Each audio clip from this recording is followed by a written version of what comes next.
Learning Objective 4 from Section 3.5 is to construct and interpret a confidence interval for a population proportion.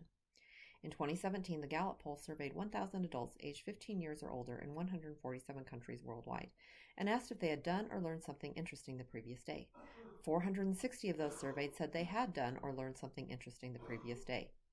Construct a 98% confidence interval for the proportion of adults worldwide who did or learned something interesting yesterday.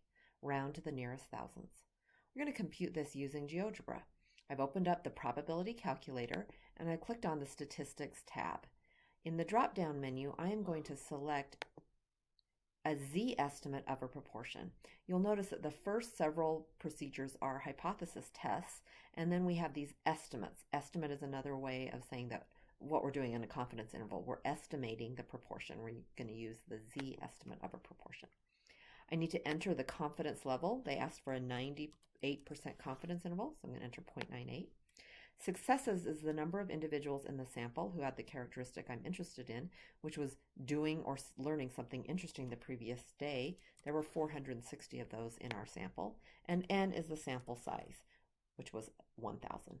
The output automatically fills in. It repeats the number of successes and the sample size. It computes the standard error for us. And then it gives us the lower limit and the upper limit of our confidence interval. It also writes the confidence interval in the format of a point estimate plus or minus the margin of error. The point estimate is p hat. It's obtained by dividing the number of successes by the sample size. So 460 divided by 1,000 is 0.46. And then the margin of error is the z star critical value times the standard error. It does all these calculations for us, and we can see that the confidence interval goes from 0.4233 to 0.4967. We will round this to the nearest thousandths, which is the third decimal place. So that's 0.423 up to 0.497 in the third decimal place. The next example says risk of infection is a major concern for patients on kidney dialysis. In a random sample of 433 patients, 104 experienced infection. Construct and interpret a 95% confidence interval for the population proportion. So we're going to do a confidence interval. So we're going to use the z-estimate of a proportion still. My confidence level is now 0.95 for a 95% confidence interval.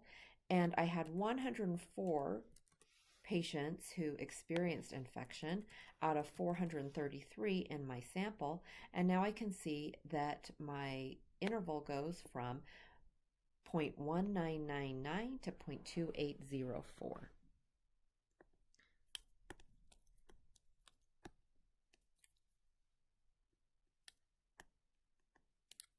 Let's see.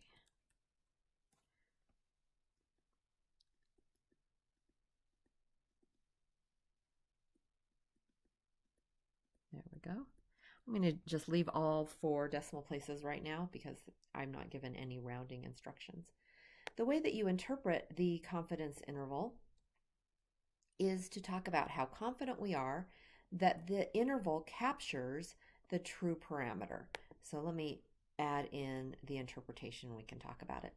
We are 95% confident that this interval from 0.1999 to 0.2804 captures the true proportion of all patients on kidney dialysis who experience infection.